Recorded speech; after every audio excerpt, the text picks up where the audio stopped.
Welcome to Gas, the true story of a toxic train derailment. I'm Ron Scholl.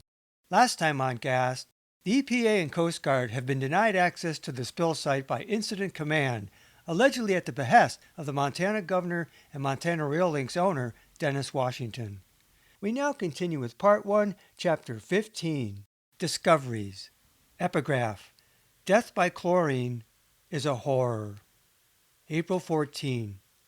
Sunday dawned, and officials moved forward to allow partial reentry east of Petty Creek.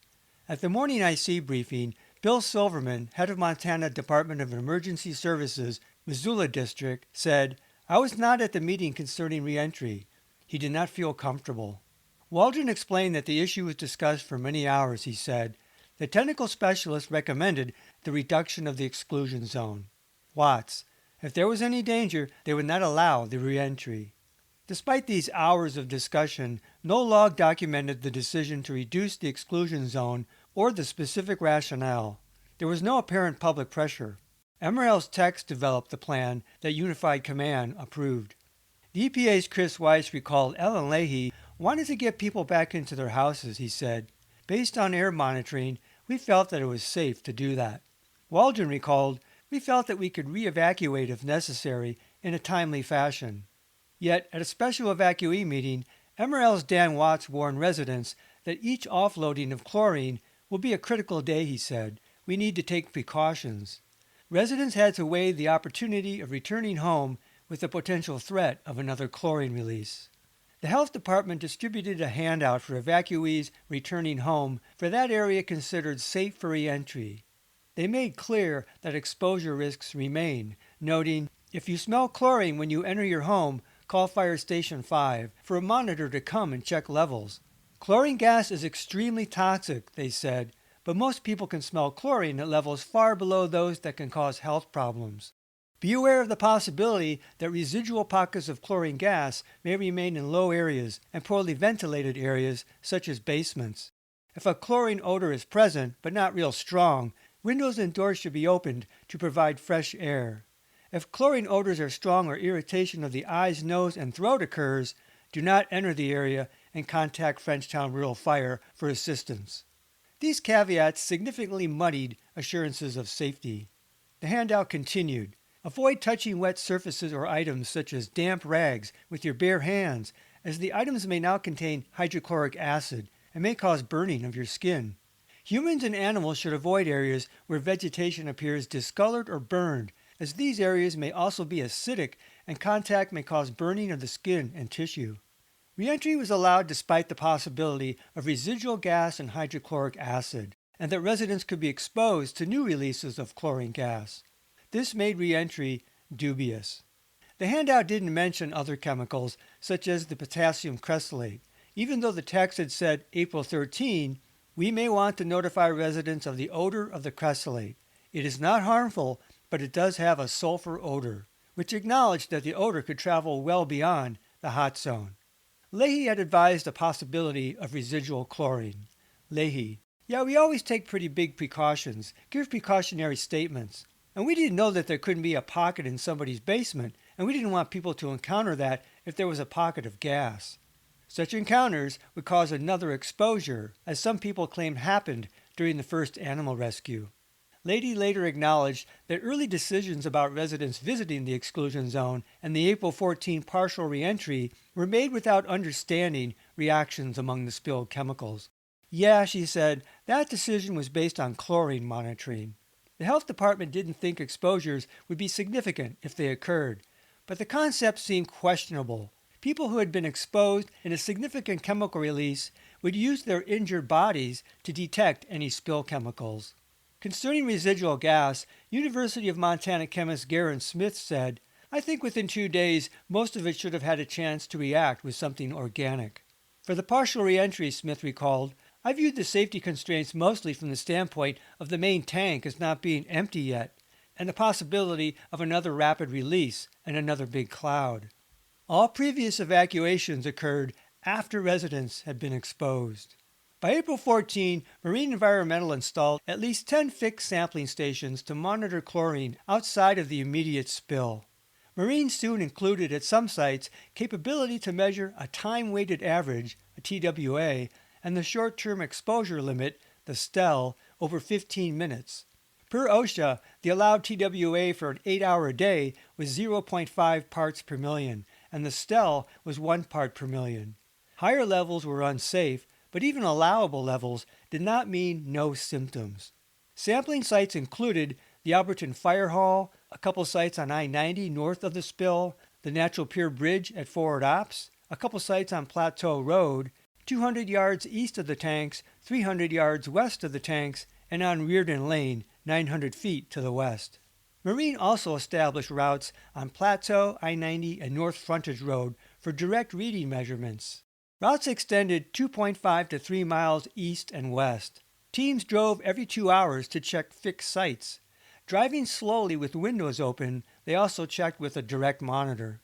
The direct readings were real-time snapshots, important because the fixed readings were not wirelessly sent to a central computer.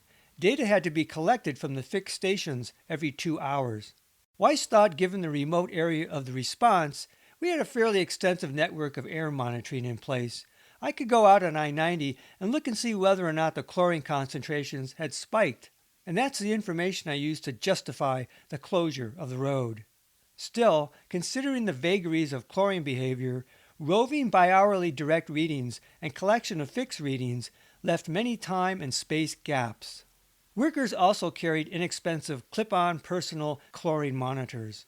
Weiss said it was a real-time monitor with an alarm. These things are not incredibly accurate, but it would tell you approximately what the chlorine concentration was where you were.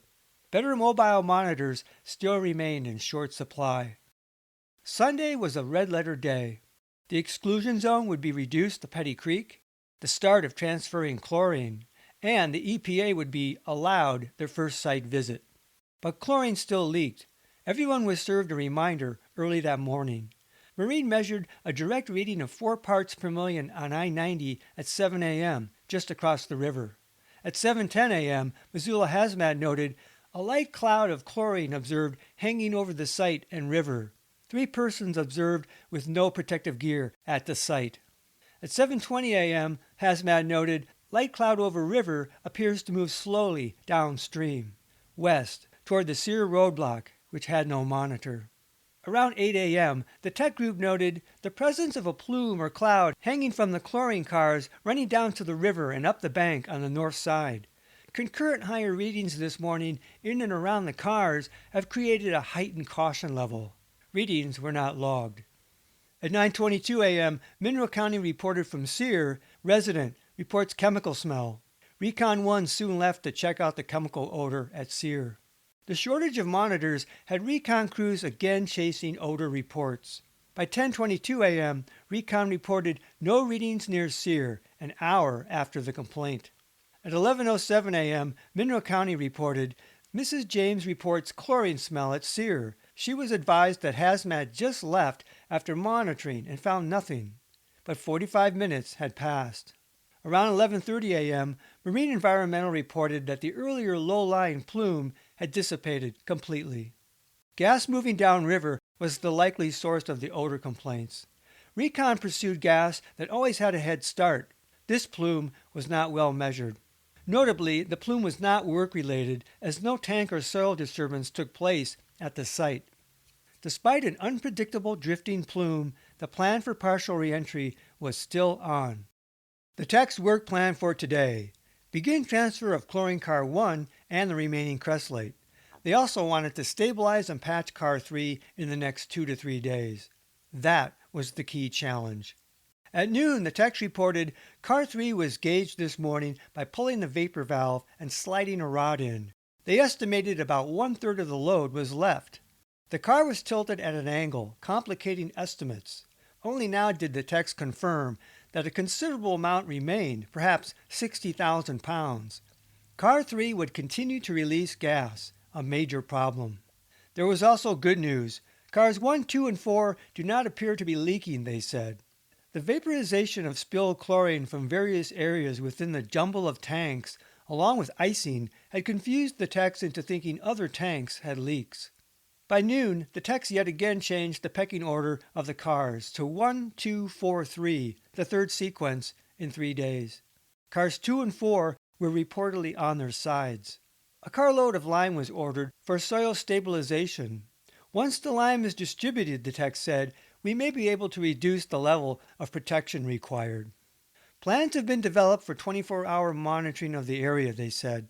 As everyone would soon find out, a lot could happen overnight. The reentry plan for east of Petty Creek was in part based on the assumption Car 3 was empty. The discovery of perhaps 60,000 pounds of liquid chlorine didn't change the reentry plan or stop recurring exclusion zone visits. On day 4, the new OSC Steve Way and toxicologist Chris Weiss met with locals. The START report noted that the EPA and Coast Guard were, quote, allowed to enter the hot zone. Or, as MRL put it, they were allowed limited entry with MRL escort. From Weiss' perspective, he simply went in. That's not generally a situation that we would allow to happen or feel comfortable with, he said. In reality, the situation hadn't changed at all, really. You had obviously an ongoing release of chlorine that had to be worked around. Weiss, we sent a team in to look at the breach, to go into the belly of the beast. During 3 days of state and local obstruction, that belly had been growling. Almost immediately, the EPA made a tragic discovery. Around 12:30 p.m., Way went in with John Noto from the START team and 2 Coast Guard strike team members, along with Chris Koch, a contractor from Envirocon. 5 men in Level A. Koch shot video for MRL of rail and other concerns for NTSB. At 12:51 p.m., Way and Koch discovered the body of John Elmer Smith, Jr. We were leading the entry and we spotted something unusual in the bush, and that turned out to be his body, Way said. He was right up at the base of the ballast of the tracks. Not right next to the ruptured cars per se. Downstream, I guess. West. The Missoulian reported Smith was discovered a few feet away from derailed upright boxcars in tall grass northwest of the train, face down with his hands covering his head. Missoula Hazmat was tasked to videotape the area with the body so the coroner could review the scene before retrieval. This gentleman, we thought he was a black-skinned person, Tom Ziegler recalled, but he was white. He was oxidized so bad from the fumes of the chlorine. Smith's discovery suspended operations for the day. Around 6 p.m., Missoula Hazmat removed clothing and placed it in a sealed drum to protect handlers from contamination. Ziegler figured Smith's body was toxic. When they got ready to transfer him to the morgue, and this is still talked about to this day, about the crime lab, Ziegler said, because we have a lot of friends there, I specifically told them, do not open this person up for your autopsy unless you have protective gear on, because I guarantee you the chlorine will be pooled in there. They didn't listen. Probably about 4 hours later, we heard a call for medical aid to the crime lab, because that's what happened. Everybody was overcome because they actually had liquid chlorine in his chest. If so, chlorine likely in the form of hydrochloric acid. Ziegler thought 4 people were exposed at the Missoula Crime Lab, housed at St. Patrick's Hospital. Ziegler didn't help respond, but said, I just know they were exposed. They had to evacuate the building. They had to shut down the air system. One of the medical doctors, his hands got burned, his fingers got burned. And then they inhaled, got some respiratory problems for a while. Jess Mickelson confirmed the story. Absolutely. In fact, we cautioned them about doing it. They said, it's safe. It's not going to be an issue. We said, well, I believe we would decon this person. And about an hour later, we get, they've evacuated the whole top floor of the hospital. By the time they opened him up, he was so hot inside with chlorine. The EPA's Weiss helped perform the autopsy with the state coroner and flatly denied the contamination story. Chlorine in Smith's lungs wasn't a concern at all, he said. Weiss said little chlorine entered Smith's lungs as his airways constricted and he asphyxiated from chlorine shock. Chlorine is extremely volatile, Weiss said. There wouldn't be enough chlorine gas in his lungs to pose a threat in an autopsy room 3 days after he died. Mickelson reiterated, yes, it did happen. There should be a 911 log of the incident as there was a dispatch. I was called and asked how to deal with it and can't remember exactly how we responded, but some response from the city department occurred. Mostly monitoring until it cleared, I think. Whoever claimed it did not occur, I would like to talk to them, as they are covering up. 911 logs and incident reports documented no such incident. The fallibility of human memory, as well as varying interpretations, perspectives, and honesty, was part of the challenge in reconstructing the story of the Alberton spill. Weiss told the Missoulian Smith died by reactive constriction of the upper airways due to acute chlorine exposure, estimating that the gas reached levels between 400 and 1,000 parts per million. Weiss said later, I used those values because those would have been lethal. Most likely, they were much higher than that, frankly. Following the 2004 Bexar County, Texas chlorine spill, the EPA reported that, based on models, the ambient air immediately around the derailment site may have reached 400,000 parts per million of chlorine gas within a few minutes. Anybody inhaling such a level would quickly asphyxiate. Why had Smith died and Lucky not? Climbing south, Lucky likely climbed above the ongoing leak without taking a deep breath of it, whereas Smith had stumbled around at track level. Weiss thought Smith died quickly from chlorine shock to the airway, but death could come more slowly. According to reports from chlorine exposure fatalities in Graniteville in 2005, quote, the gas blisters the lungs, causing fluid to rush in. The official cause of death is asphyxiation, but Graniteville's dead essentially drowned in their own fluids. The chlorine turned their tears and saliva into hydrochloric acid, burning their eyes, noses, and mouths. It bleached one victim's pupils white, and it colored the fluids that emitted from their bodies a bright orange. In the 1978 Florida spill, where 8 people a quarter-mile downwind were killed, all the bodies had dark blue skin on their torsos, deep blue, almost purple faces, arms clasped to their breasts, and substantial frothy sputum around the mouth. Their lungs were purple. Several had their entire eyeballs eaten away, and 2 had broken bones, as if they had blindly run into car doors. Death by chlorine is a horror. The Mineral County Sheriff's log referred to the discovery of a, quote, dead hobo, as did media accounts. The death certificate sparsely informed that 70-year-old John Elmer Smith, Jr. was born in Glasgow, Illinois, in 1926. His usual occupation was listed as ranching. He had an apartment in Seattle. He was of American Indian and Portuguese ancestry. He had never married. His parents were John and Layla Smith. That was the only official report about Smith. The certificate didn't reflect how Smith had arrived at the life of a hobo. Ziegler said, evidently he was very wealthy, I was told. He just liked to do it for fun. That's what his family said. He was in real good physical condition, Weiss recalled. He was 70 years old, I think. We thought he was about 50. Weiss talked to a family member in California. He didn't have to ride the train. He liked riding trains. It was like his hobby or something. And here he gets caught up in this thing, Weiss said. A fellow transient said, the sad thing is, he didn't really ride that much anymore. Smith had been overlooked for 3 days. Those kind of scenes they're a mess. He was well under the shrubs there, the bushes, and it was not surprising to me that it would have been possible to be able to walk by him. I was taking the walk through that scene very slowly. When the team went in, they saw a bedroll, Weiss said, between the train and a clump of willow trees, and so they just followed a path from the train to the bedroll and into the willows.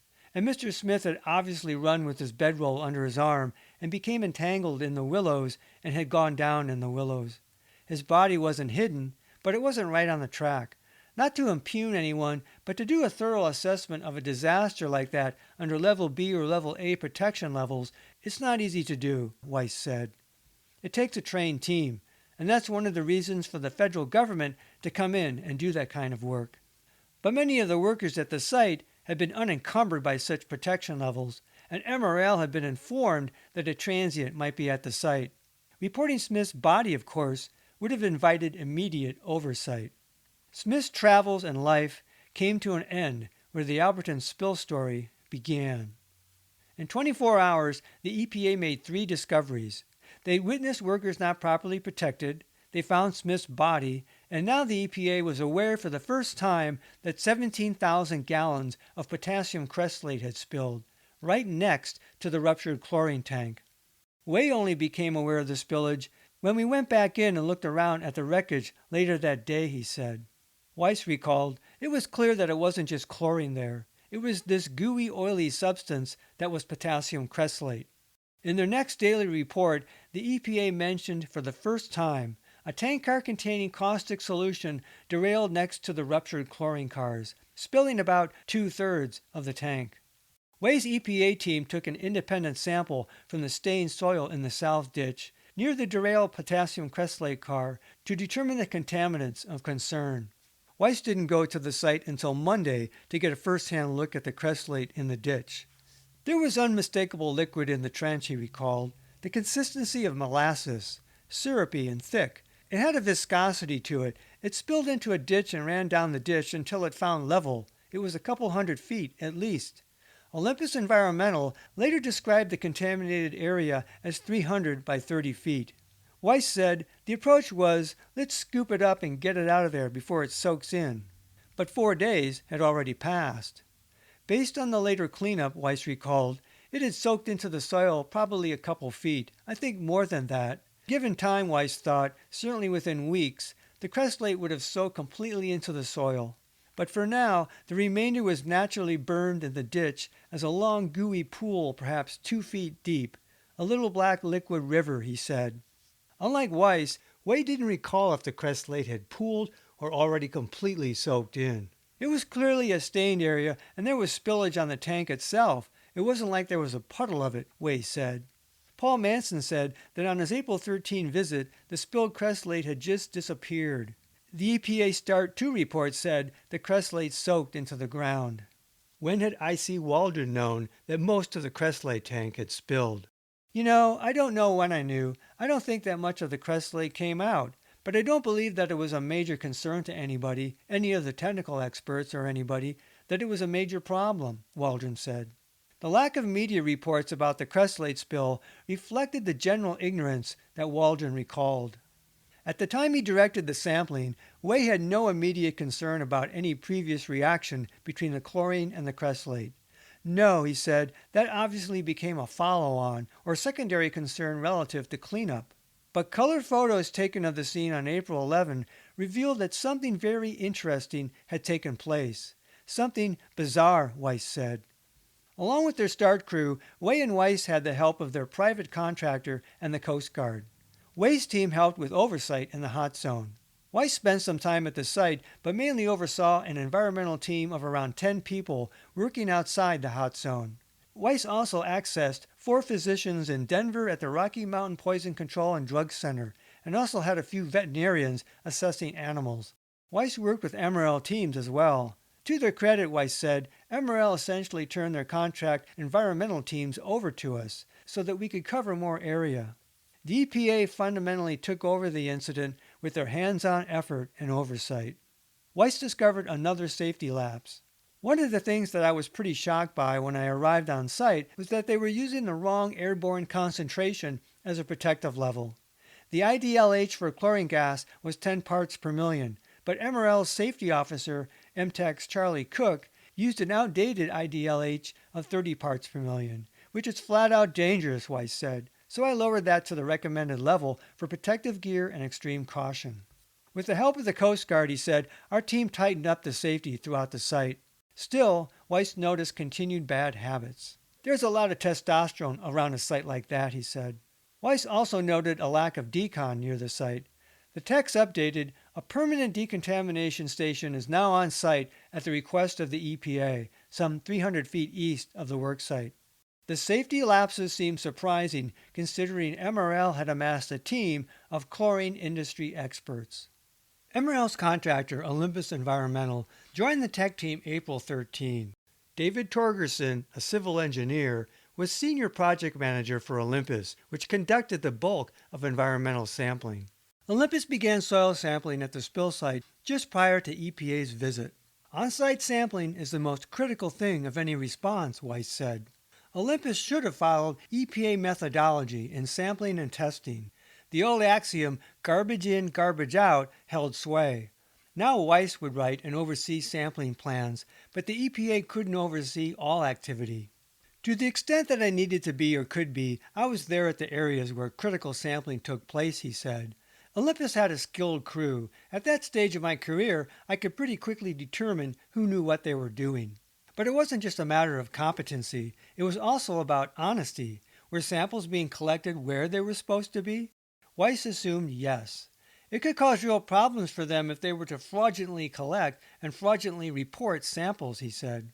The obvious concern was chlorine, but when the EPA saw the ditch full of cresylate, they quickly took one sample there. Had the EPA been given access, they would have taken the sample 3 days prior. In the interim, decisions were made about residents visiting and the partial reentry without full knowledge of what had spilled. Next time on Gas, the true story of a toxic train derailment, we conclude Chapter 15. On the day the EPA finally has access to the spill site, one more big discovery awaits. Until then, this is Ron Scholl. Thanks for listening. This podcast is adapted from the book Gas, the true story of a toxic train derailment. Visit Amazon.com to see the 2-book series. To access support material in the book, such as maps, photos, illustrations, and video links, visit my Facebook page Gas, the true story, or watch my Gas playlist on my YouTube channel at RL Scholl.